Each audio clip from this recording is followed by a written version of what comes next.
Welcome everyone to this podcast around the theme Diversity, Equity and Inclusion, powered by Innoflow. My name is Caroline Hart Sehested and I have the pleasure of being the host today.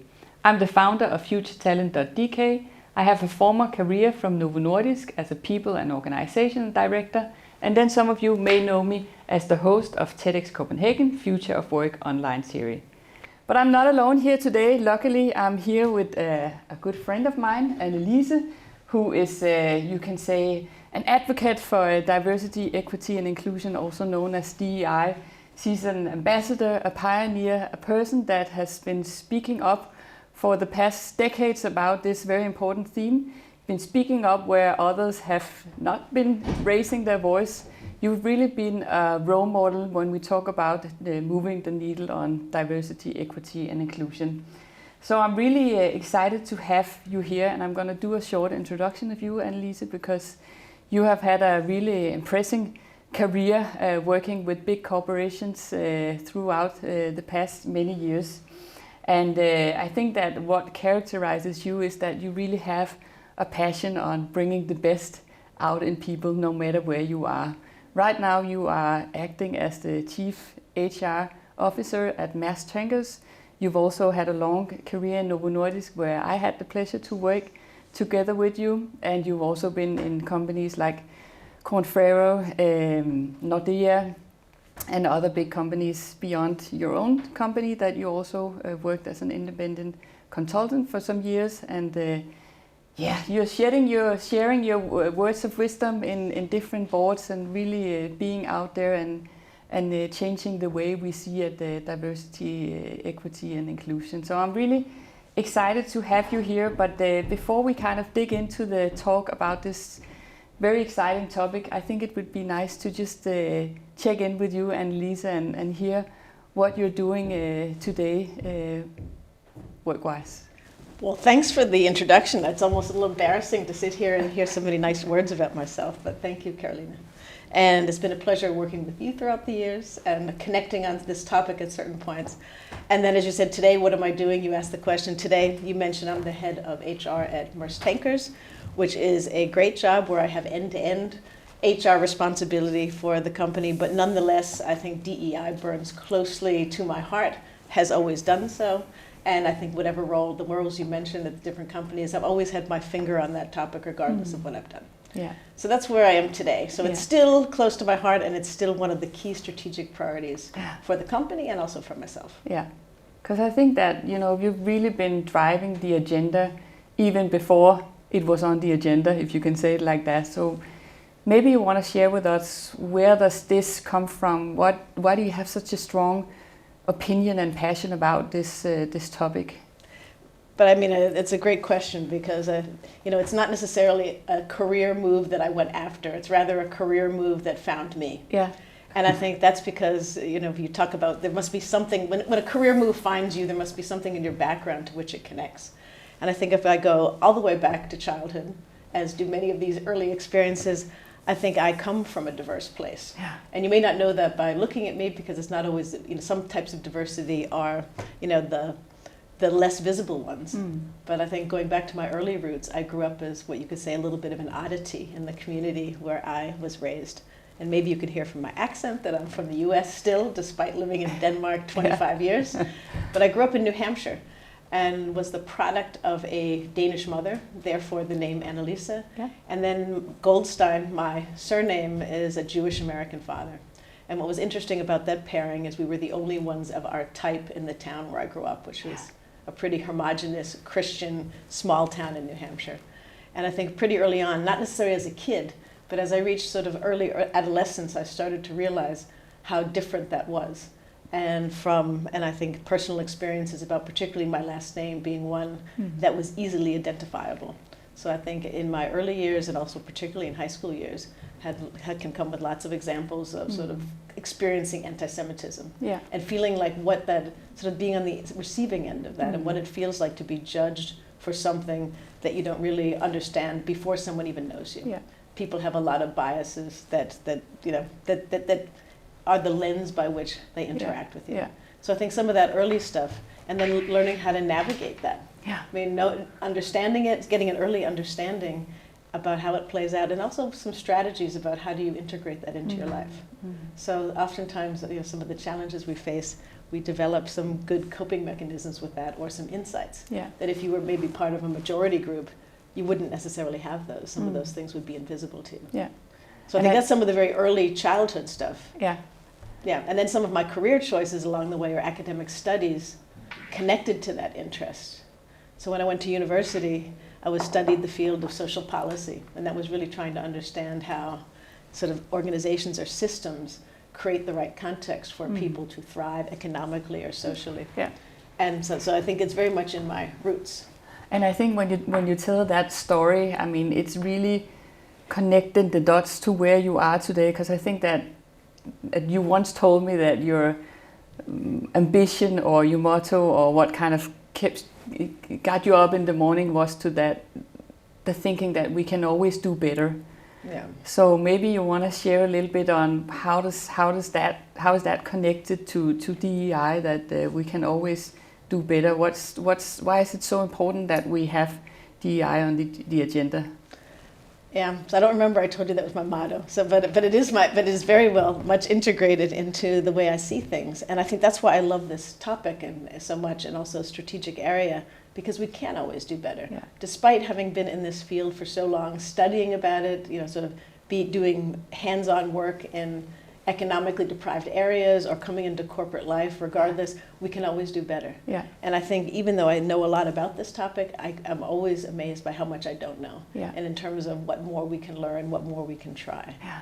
And in terms of the people side, one part that has always been critically important to me is the potential of people. And when you look at organizations where somehow people are not able to bring their best selves to work, or they feel hindered in some way, or they feel that their professional ambitions can't be realized, somehow we're not doing the best that we can as organizations or as people, sort of enabling the success of other people. So that's why I think that there's always something more you can do. The work is never finished in this way. And you have really been through that whole evolution from 15 years ago when you first, that's how I remember it, and you can correct me if I'm wrong, but I really remember you being on different stages in Novo Nordisk, talking about the importance of diversity in teams and bringing the best out of everyone, even though we had different gender, different backgrounds, different nationalities. Maybe you can share with us, because I know there's a lot of different views on this topic, but maybe you can share a little bit of a historical evolution, because we started with only the diversity and then it became D&I and now it's DEI. And you've been through that journey, so can you put a little bit more on what happened on the whole discussion about this? Yeah, what all the letters mean. Yeah. So I think we started off talking about diversity, at least when I came into the field, and it was still pretty new actually before I came to Denmark in '96. Yeah. Ironically, I actually had a few connections with diversity, that I was doing a research project where we looked at a bank in Philadelphia that was, I think this must have been in '94. They were among the first to undertake a diversity initiative and had hired a consultant to come in.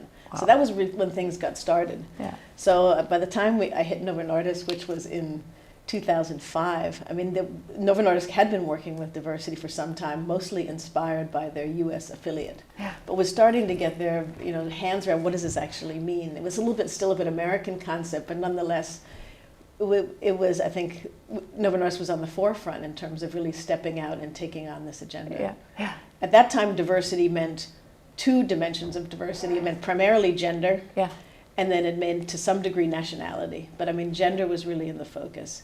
And the focus of most diversity initiatives was about the numbers. Yeah. Setting targets, increasing the number of women or other minorities, but primarily women, in different leadership teams, decision-making positions, and basically doing some counting. It came a little bit at it from a political angle, looking at making policies, practices, handbooks, guidelines, and then doing some sort of measurement and having a little bit more of a compliance mindset around it. Yeah. So that's where it started. Yeah. But then I think the next evolution was around, instead of it was diversity, it was called diversity and inclusion. Yeah. And the realization at that point was you could maybe get the numbers right. You could focus your interventions on instead of hiring or promoting, but rather if the culture was the same, then ultimately either these women or other minority groups, underrepresented groups you would bring in, would be people that were similar because they could survive in those contexts, or that ultimately some of those people would end up leaving. And you get like a female in a female version who acting maybe like a man, or being very similar in the way they saw the world, similar values, similar education, similar viewpoints. So they might be a woman, but basically they came from pretty similar backgrounds. If you studied the same thing at CBS and you had the same professors and you came from the same community, how different do you really think just because you're a man or a woman? So you could saw that some of the results weren't necessarily the impact that you wanted to have wasn't brought about, or those who really were different, they didn't survive that long because the culture didn't support them being there. And also when there has also been a focus on sort of the critical mass, the 30% or whatever the critical level to actually turn a culture.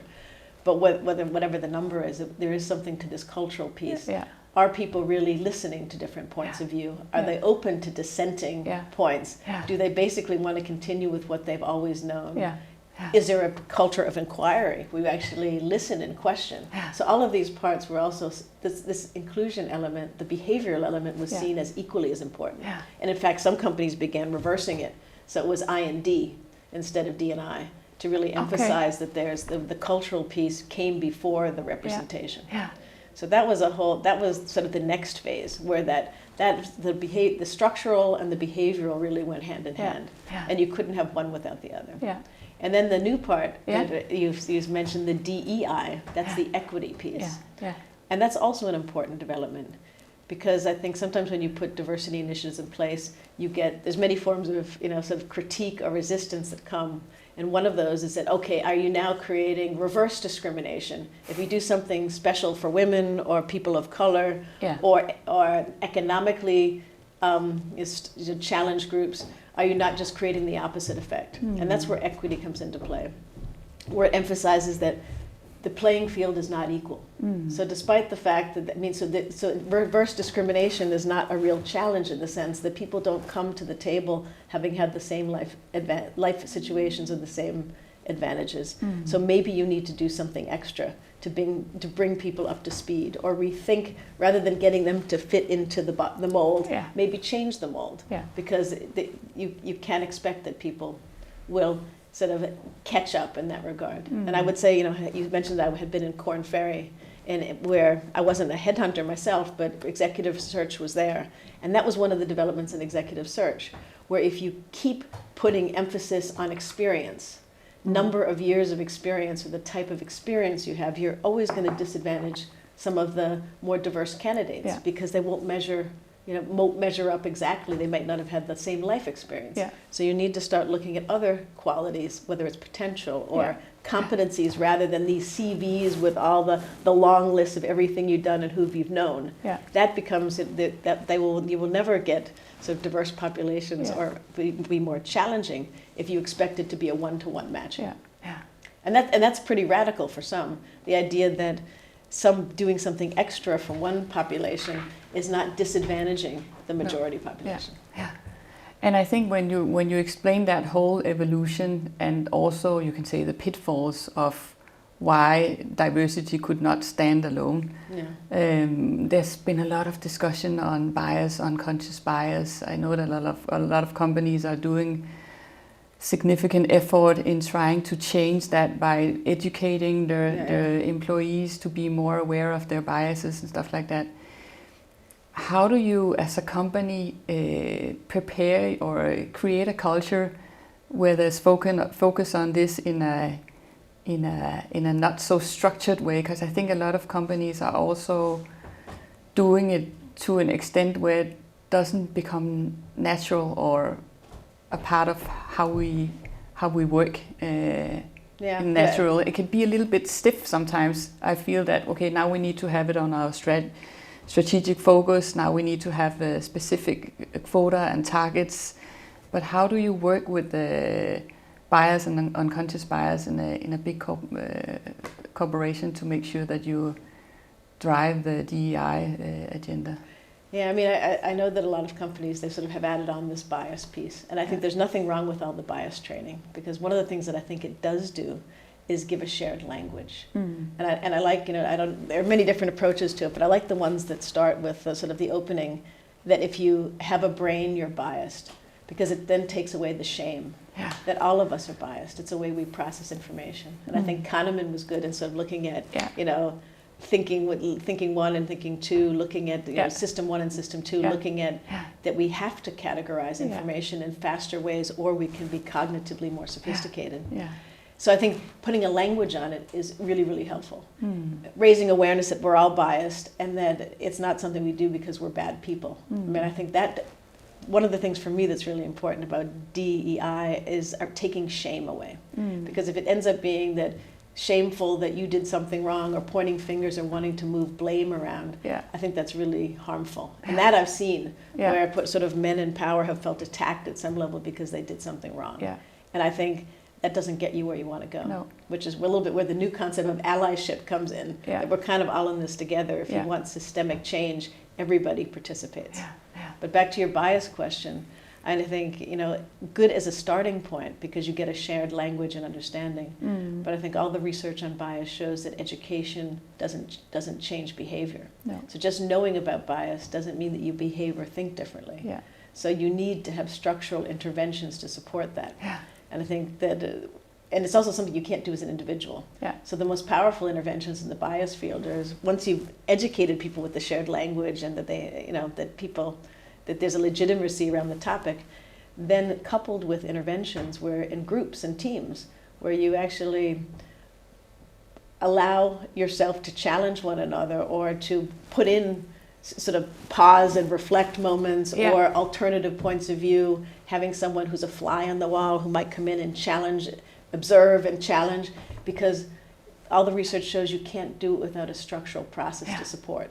So some of these boards where you have different views, you look at candidates and you bring in different types of sort of evaluators. I think those things are powerful. You're talking about like a recruitment in recruitment panels or promotion panels. And I mean, I think those are important because as soon as things go fast and we're under pressure, and you need to make this quick hiring decision, you fall back to what you always know. So just because you've done this great intervention doesn't mean that under pressure things don't fall back, because that is the system one thinking. We fall back to our automatic patterns. So rather than it being bad, we know what happens as human beings. So how do we support ourselves in behaving differently, or raising it up to the more strategic thinking? Because I think it's very much linked to behaviors that then we just do what we did. And there's nothing wrong with that. I mean, and I think that we're not bad people because we do that. That is how we behave under pressure, or when we need to get a lot done, or when you're in a situation when you need to hire and you sort of there's a tendency to be risk averse if it's a difficult situation, etc. So I think just knowing that that is our tendency, therefore we need to do something extra, be proactive if we want it to be different. And how do you have some examples or work with companies where you think, okay, they really did some of these structural interventions where you could really see that it created a movement in the organizations to become a more DEI focused organization? I mean, I think people always ask that question. That's like the $1 million question. Which company can you point? Which company can you point to that has really done something remarkable? And I think there are many that have done different remarkable things in their own right. And I think that it's not necessarily the huge mothership interventions where they have every flashy, shiny diversity program. Where I have seen it really, and it could be in startups, it can be in any size company. Where I've seen it be really powerful is that if you have some really passionate senior people, that if you have a CEO, if you have an executive group that really wants something and they put it into words, and then it's consistent with the action. And so it doesn't have to be, and I think, we've talked about that before. If you don't, walk the talk and all of that, but it is ultimately important, no matter what you choose. Just do it really well. And I think, one of the jokes we used to make in the old days around diversity was, that if companies were just doing it to do it, it was like, okay, diversity is the answer, but what was the question? And I think know what the question, yeah. but know what it is that you're really trying to solve. Yeah. I mean, it's like HR. Yeah. I mean, someone has asked me the other day, what is the best HR practice? Well, it totally matters. Our most impactful HR practices. It totally matters what the problem is you're trying to solve. You can't say talent development's great if that's not your challenge. I mean, really understanding what is it that you want to do with this organization. Yeah. So I think when you have a senior person or a senior group that has really thought about how does this make sense for us as a business, for our culture, for our own values, for whatever purpose we hold, and then what are those few meaningful things we really want to do. So I think there's my answer. Yeah. It's focusing on those few really, really meaningful things that you want to do, and then also and that becomes a cultural intervention. Yeah. Because if you and then I think in involving, your employees in the organization, involving your middle managers, frontline leaders, but basically focusing in on those very few impactful, connecting it to business values, culture, purpose, and then people understand, why is it that we're doing what we're doing, and it makes sense. Yeah. When you start implementing policies that, out of all good intention come from a ministry or some regulatory body, but it just doesn't make sense in people's everyday life, it generally doesn't take traction. No. It's really that, does this do we all get why we're doing this? Yeah. And I think that whole philosophy, or how you wanted to frame it, is so important, and that kind of takes us a little bit away from the easier discussions on, well, if we want to change it, we can just do specific targets or quotas, and then kind of make that drive the change. But what is your, you can say, opinion on boards, senior leadership positions, that most of them today, I think we don't harm anyone by saying, but the majority of these boards and executive management leadership teams in big corporations, they are still driven mainly by men.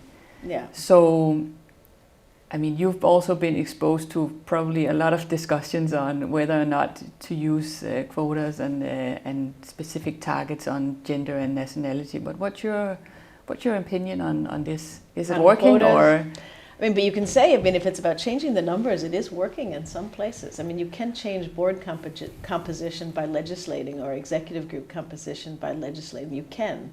And I'm not against it per se, but never alone, because I just don't think that drives the cultural change. Back to the inclusion piece, that it has to be coupled with a lot of other things, to really build the right context around it. But I think going back to the critical mass question, point, there is something around that. Yeah. That if you have all these, the tokens here and there, that doesn't drive the cultural change necessarily.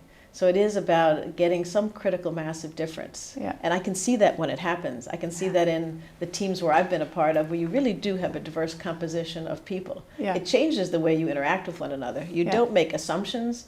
You don't use sort of language without being conscious of it, because you know that other people around the table might not understand the same cultural cues. Yeah. So it raises the consciousness about what you talk about, how you talk about it, what you think about, who the stakeholders are. Yeah. And then the critique of that has always been, but then we have to be politically correct, and then we're going to be stiff, we can't be natural. Yeah. And I don't think that's right. No. I think you just increase your consciousness about what is the impact that you have on other human beings. Yeah. And when you're with people who are very much like you, you don't think about it. Yeah. You just sort of behave sort of spontaneously, but that might not necessarily be the right way. Yeah. Maybe this, going back to Kahneman, the level 2, being more conscious about what you do can be more impactful. Yeah. So I'm all for increasing consciousness rather than just legislating numbers, but they go hand in hand. Yeah. Sometimes that's the nudging or the pushing that companies need to take action. Yeah, and I think going back to what you said, walk the talk, that,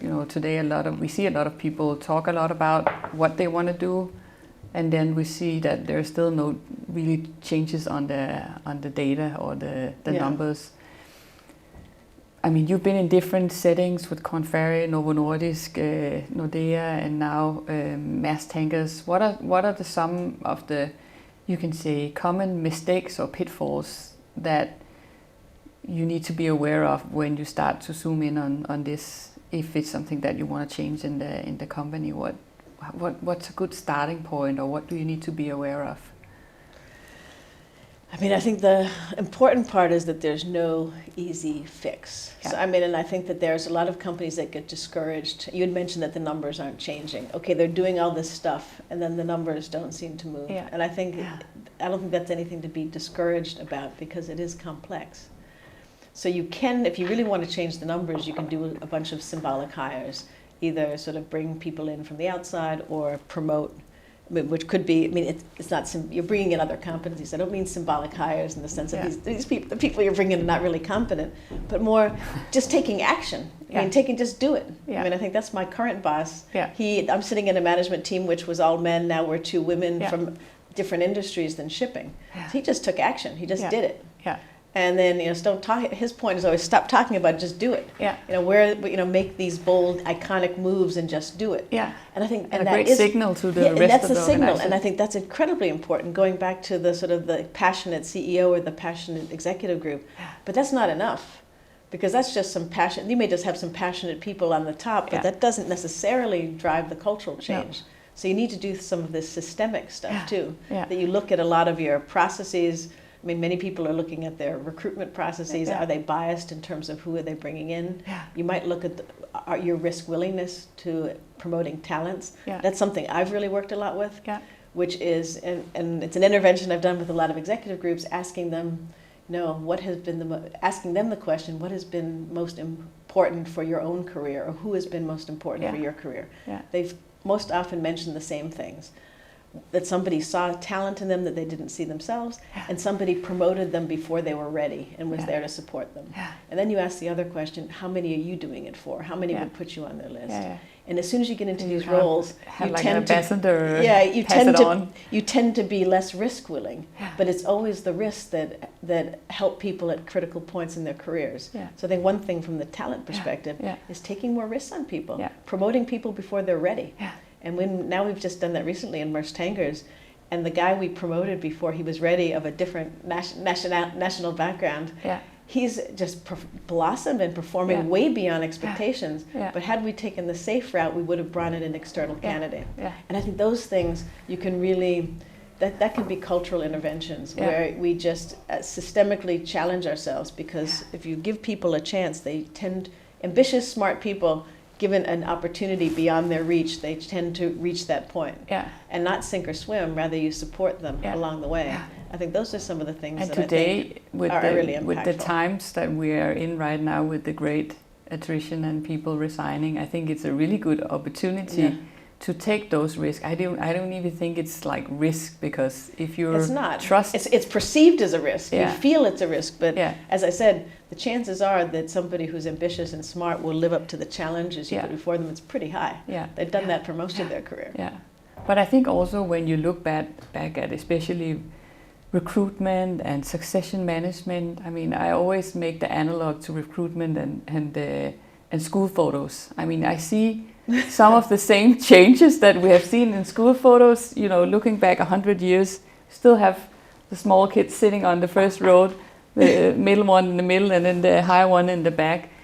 The change that we have seen in recruitment is more or less the same. I mean, I know I'm provoking some people now, but we still have the cover letter, we still have the CV, we still have the traditional interviews. And I think that if we don't change that status quo and kind of rethink the way we do job ads and the way we recruit and the way we screen and search, I think it's you tell me, I think it's difficult to break that behavior or pattern that we have seen. And maybe you want to share some stuff that you do in Maersk Tankers to kind of shake that boat a little bit and do things in a different way to break the pattern of not recruiting like we always did. But thanks for that question, because that's really what we're trying to do now differently, which are the cultural interventions. And recruiting is one of them. Because my boss has been complaining to me quite a bit about how long our recruitments take. And if you look at a startup, I mean, we started a recruitment where we already knew who we wanted to hire because we were using Network, but then it took 2 months to go through all the process. Like, why the heck is that happening when you see startups they can hire like that? So challenging some of the corporate processes that slow things down. And why are they slowing things down? Because we want to be diligent and we want to check and we want to do all the same old stuff. But you're right, that reinforces the same old patterns. we have a lot of legacy procedures in HR and business-wise. But we're really trying to simplify and cut everything out. Yeah. So we're going through all of our processes right now, limited, in one case linked to employee experience, but linked to also the business, looking at need to, nice to, and differentiators. Okay. So basically anything that is in the nice to category should be wiped out. Yeah. If it is not a need to, for example, payroll, compliance oriented things, so some of the hiring, if it's not in that space where it's just making the machine run, it should be a differentiator. Yeah. All this nice to stuff, and lots of HR is nice to. Yeah. It's not really differentiating for the business or for the employee experience. Yeah. So that's the challenge we're going through. And that means that we will be cutting out some of our darlings in terms of the stuff that I think also many times is also linked to some of the bias. Yeah. And I think it's interesting that you say that, you have kind of done a sanity check on the time to hire, which in most companies is very long. And you have it as a long because you want to make sure you do it, as you say, in the right way. But I'm also thinking about, from a candidate perspective, is it really decent to wait for like 2, 3, 4? I mean, if you're headhunted, it can take like 6 months or a year. Is that decent? So I really like, that companies are wearing the pioneering hat and think innovatively on how can we challenge our own processes and do it much more fluent. And I think that sometimes these times of like challenging times as we have now with the pandemic and the war and stuff like that, that you really need to rethink and be faster. And scarce. Talents are a scarce resource now. I mean, companies like Netflix and the Danish company 𝙿𝙬𝙬𝙧𝙨𝙞𝙬, they have really found their way to rethink how they post their ads, how they write it, how they invite people. I mean, Netflix, they can offer a contract within a couple of hours. I mean, if I think about that in my time in Novo Nordisk, that would never happen. And I think that obviously there are some technical systems and process and compliance and stuff like that you can say locked into when you're a big corporation. But I really think it's nice to hear. Much less than you think. I mean, I think that's kind of what we believe. Yeah. And so it's challenging that. And so we're in the process of, underneath pioneering culture is our focus area of empowering people, going back to decision making. People like to oftentimes senior people want to decide, and other people want to elevate to, then rather than take decisions where they happen. Yeah. But empowering. And I think going back to, empowering managers to hire if they think the person's good, and and acting swiftly. Yeah. And not being afraid of a mistake. Okay, if you made a hiring error, it's better to get 9 fast and 1 error than 3 really slow. I mean, sort of changing our views about tolerance for mistakes. Yeah. And that goes to this pioneering element. Yeah. Startups have tolerance for mistakes, or else you don't get anywhere. Yeah. I mean, so we're trying to, whether it's Netflix books or whether it's startups, we're trying to be challenged a bit by our corporate thinking. Yeah. And in all these things we've taken for granted, we've had decision-making matrices. Yeah. Why do you have one of those? Yeah. Can't you believe that people can figure out what to do and who to ask rather than have some policy about it? Yeah. So less policy, more dialogue. Yeah. And I think going back to some of your questions about what is really powerful, one of the concepts out there is psychological safety that really is a key component of having an inclusive culture. Rather than making policies, having dialogues about important topics. And I think sometimes people are sort of conflict averse in organizations, or we're afraid that one person will cheat, etc. So we develop policies or dress codes because one person doesn't dress right or whatever. Yeah. We're really trying to change some of that. And also ask the questions, why does it matter what someone wears? Yeah. All these things that we thought were important, really challenge them from the small stuff, which is visible, to a lot of these policies and practices and compliance, which often it's a little bit this kind of the legacy we've just taken for granted that it needs to be this way. Yeah. It actually doesn't. And also, you might not need an engagement survey. You might not need to have a talent 9 grid. You might not need any of these things if you look at the HR space. Yeah. But we've just assumed it. We've been raised in this. And that's where biases are things that we accept to be true, that we don't actually challenge the assumptions under those things. And I think there's so much going into that discussion about it's kind of micromanaging people, treating them like you talked about it when we like children. Yeah, I mean, why don't we give the responsibility and treat people like grown-ups, as you said to me the other day, and I really like that. I mean, things would be so much more simple if we just trust that, okay, Annelise, you give Caroline an assignment and you trust that she's a grown-up and she can do it herself. You don't need to have long And if she needs help, she'll ask me. Yeah. How do you... Because I know the culture in Maersk Tankers is something that you're very passionate about, and I also know Christian, the CEO, is you can say a much different generation manager than in other companies. So how do you enforce that simple thing of treating people as grown-ups?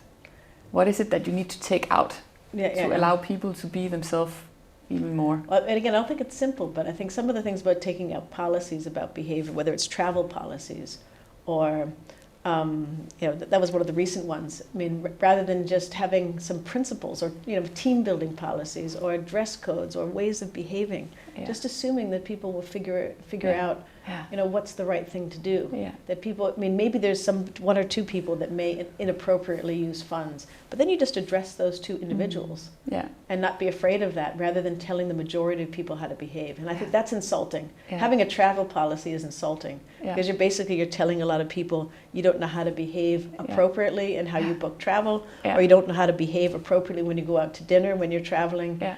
And that's just not the case. No. I mean, so I think that, but we reinforce that by telling people all of these rules and employee handbooks that detail all the things they need to do. I think that's talking down to people. Yeah. I don't think it's totally laissez-faire in terms of you say nothing, but I think it's guiding principles are enough. Yeah. And that's one of the things that we're trying to implement, taking away, we're doing a redesign of our development dialogues, rather than have it be something that a leader initiates. Now I need to talk to you, Caroline, about your development. Have you made your plan? And are these goals smart? And is it realistic? Yeah. Basically saying, you own your own development, and I'm here to have meaningful dialogues with you when you find that it's a right time and place, and I'll help you to connect it, and I'll through dialogue will help you to realize where you want to go. Yeah. But not mandating these behaviors, which puts kids in like the little school kid position. Yeah. And then you have to document them, which shows that, which reinforces that there's a compliance element to these things. So those are the type of things we're trying to eliminate. And behaviorally, if somebody comes to you and asks you for advice, say, you know what, I know you're fully capable of deciding that, so you don't need my input, and I don't even know, actually. Yeah. You know better than I know. Yeah. I think some of those small interventions. Yeah. And I think that kind of gives people the freedom to, just be themselves when they go to work. And I think that what we see changing when looking into performance management and bonus systems and KPIs and stuff like that, there's definitely a movement that is starting on that part. And we also talked about that the other day, that instead of having individual performance goals, you would have like team goals or even company goals. What is your opinion on having these bonus structures or not having them? Yeah. But I think, as you know, we just changed the bonus system in Maersk Tankers from one of the more classic ones with individual ratings and bonuses attached to individual ratings and sort of bell distribution curves to one of sort of having like the scales, etc., which was more the classic, to be basically eliminating all of that and everybody being measured on company performance. So we win together, we lose together. If the company performs well, people get a nice bonus. If the company doesn't perform well, we don't get a bonus. Rather than making these internal systems where I compare my performance to you, sort of reinforcing this internal competition that I'm better than you, rather than we are all on the same journey, figuring out how to bring the best out in each other for a common purpose. Yeah. So that's another structural intervention that would hopefully reinforce the cultural change we're on. Yeah. And when we talk about DE&I, what are some of the challenges that you see in corporations when they start to have strategies around changing the DE&I? What is it that you often see go wrong when they try to put more light on this topic? I think that one thing is complexity. I think that, which links back to my other point, just doing a couple of things really well. Yeah. Some of these diversity strategies are really, really complex, and you can't even remember what's in them. Like, sort of, I think so. There's something about linking to purpose, linking to your strategy, making those few meaningful interventions, so it makes sense. It's intuitive, intuitive sense, and doesn't get over-engineered. Yeah. As soon as you start to over-engineer something, which is the common practice of corporate life, things get over-engineered, you lose the impact. Yeah. So having those, powerful communicators, they have their few key messages they repeat again and again. Yeah. And I think it's the same with a diversity strategy. Yeah. Figuring out what you really want to do with this. Yeah. Boil it down to the essence. Yeah. Repeat that, and then have the few powerful things that really connect to that and serve your bigger purpose, the business objective. Yeah. So I think that's really classic. And I think, unfortunately, classic in HR, that things get really over-engineered. Yeah, and then people get confused, and it seems detached from reality. Yeah, and I also think with that strong discourse that's going on in the media now, and people comparing, what companies are doing, I also feel some companies might feel the pressure a little bit. Okay, if they're doing that over here and they're doing that over here, and they started a great initiative, we need to do that, or we need to do, and that is adding to the complexity. Yeah. Instead of having your strategic focus and then kind of tailor-make your DEI strategy or initiatives to that. Yeah. And also kind of figuring out where do you see the company having the talent gaps, and see how that can be lifted by, you can say, expanding your talent pipelines, because I think that's also where DEI comes in as a great opportunity to broaden out your traditional way of recruiting talent. It does, but that might not be your problem. Going back to going back to why is it that we're doing this? Yeah. If you don't have a talent problem, then don't link D&I to your talent approach. What actually is the problem you're trying to solve? How will it serve the business, or how will it serve the culture? Yeah. If you see that you have a kind of a command and control leadership style that is not conducive to bringing in younger talent and more diverse talent, then deal with your leadership style. Yeah. And I think so that's whenever I'm asked, who are the first movers, who are the ones that, to watch, I think you can't cut and paste somebody else's DEI strategy. No. You need to find out what is the unique problem you're trying to solve, and figure out how to target it to that. Yeah. And not try to do everything. Yeah. And I think that's a pitfall, trying to do too much. Yeah. But if you do see a talent gap, or that you see a high attrition of certain profiles, well, then you have a problem. Yeah. Go in and investigate. Yeah. And I've seen that where we have actually a leadership problem in an area, because these talents, the more innovative talents, they don't want to be in a place like that. Yeah. So then go in and deal with that, instead of the very high level, big statements, corporate statements that we actually have analyzed. Yeah. What it is that what we need to do, what we need to be better at. Yeah. And I think value-based on the inclusion agenda, I think you could say that humanistic psychology tells us that human beings want to be seen and valued and treated with respect. Yeah. These are some fundamentals. Yeah. And I think on top of that, I think having the culture that people feel that way and feel there's a sense of meaning and purpose. We know this to be true from all the research. That's where people thrive. Yeah. On top of that, how is this, where are the challenges that will better serve the business? Yeah. And I think that also goes back to what you mentioned about having a working environment with psychological safety, which I think that would solve so many problems, because people would not have to wear their mask going to work, and they could just be themselves.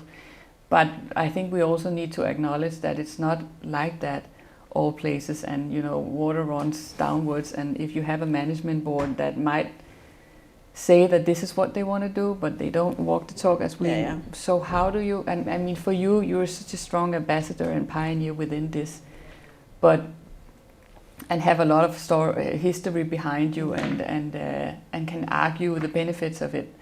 But what about the organizations where you don't feel you have the support from upwards? How do you kind of fight those battles and make that change in in a good way? What are some good advices or some tactics from you that? Because I think there's the top-down part where you have to have the CEO who's the ambassador and all of that, and I think that's a good starting point. But you're right, it's not every organization. Yeah, you can't take that for granted. You can't take that for granted, but I think there are powerful bottom-up strategies too. Yeah. And now, as working as a consultant, I'm working with Lego. They integrated sort of an inclusion element in their leadership platform, creating campfires and discussion formats and giving someone responsibility in a team to create these forums for sort of safe and trusted spaces, sort of dialogues around behavior, etc. So you can start that on sort of as a broader range cultural intervention without, I think in their case they most likely had CEO support for that, but nonetheless I thought it was a really strong intervention at the team level, employee intervention. So you can do that as well. I think it's not either or. There are both elements, and I think pockets of passionate people can impact an organization. So you can start with a small team. If you have a team or a leader somewhere in the organization that is really passionate about this topic, you can start something great. And I think in my Novo Nordisk time, I have experienced that you start with a manager who wants to do something, you make it really incredible, then other people want to try this thing or they want to buy in, and then suddenly you're out. You start a movement. So I think there's also those ways of doing it. Start with a great idea and get a bunch of people who will mobilize around that. And that does catch fire too. So it's not just, it might not. If you have a senior person who's actively against it, that's one thing. But I think that's not usually the case. It's more there are many things on the agenda, or they don't quite know how to go about it. Going back to this notion of allyship, rather than judging, rather than having your first instinct always be to judge, have it be to help, and assume the best in whether it's a CEO or your senior manager, etc. Assume the best intention in that individual and offer to help them to find a meaningful way to do it and build the bridge rather than wait for someone to get enlightened. Because maybe by virtue of sort of helping them along the way or being the one that takes the first step, you actually create the movement that impacts that person.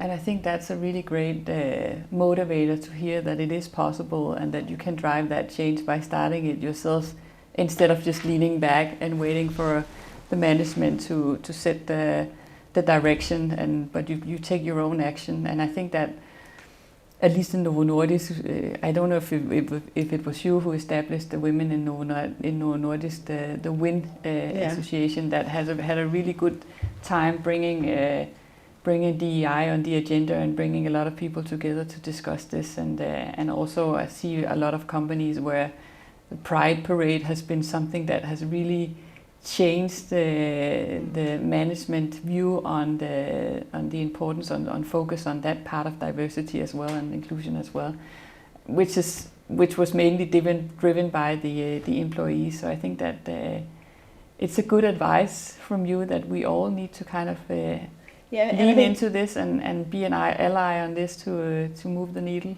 And I want to make a point on that, because I'll bring back to a personal story, which was when I first came to Denmark as an American and I was in Aarhus. I was really disappointed that sort of no Danes spoke to me. I went to university, started, and nobody asked me. I sat alone at lunch and nobody talked to me and nobody took initiative on my behalf. It seemed so hard to meet the Danes. And then I remember when I was really feeling sorry for myself, my husband said to me, "Why are you feeling sorry for yourself? Maybe you should feel sorry for us. Because we don't know how to do it. Because maybe if we knew how to take initiative on behalf of somebody we didn't know." Maybe you can teach us. It was exactly that. He said, rather than sit here and feel sorry for yourself, go out and take initiative because you're actually really good at it. And maybe you'll help people. So I did that. And every time I took initiative, I was met with a positive response. Nobody ever said no. And I was thinking, okay, realizing that you actually can utilize your difference to help rather than, in my mind, I'm the person who's new, here's the majority culture, they should do something for me. Rather than saying that I can actually impact something by utilizing my strength. And I think that mindset has helped me a lot also in thinking about WIN or other women's initiatives. You can sit back and wait for something to happen, or you can take positive action, not be a victim, not complain, not point fingers, but rather take a positive initiative that invites others to join. And for me, that's the allyship concept. invite others to join and connect to their better self to want to do something differently. Yeah. And I think I used to run women's leadership programs as well, and that was always the message. Yeah. And how can you generate the positive movement and not wait for something else to happen? Yeah. How can Yeah. you take the first step Yeah. and make it easy for someone else to be the better version of themselves? Yeah. And I think that when you take that mindset in DE&I initiatives, you come far. Yeah. I had a mentor who once said to me, you can either go into the shelter or you can build the windmill. Yeah. And I think that's a really good example that it's a version of that. Yeah. All right, Annelise, is there anything else, any stories or something that you want to share with the listeners today when we talk about this important topic? I actually think we ended in the place that when I prepared to talk to you, I thought about was really the positive impact, starting with the positive impact that you yourself can make. Yeah. And I think that sometimes get lost in these big strategic initiatives. We forget about the power of the individual, to awake passion in others, to create connection, to give others the benefit of the doubt and build the bridge or build the windmill, as you say. Yeah. Yeah. So I think that let's keep conclude there. Yeah. All right, thank you so much, Annelise, for first of all being a great ambassador and pioneer, and for you can say encouraging the rest of us to make a difference on this, because we all have a responsibility to drive this change.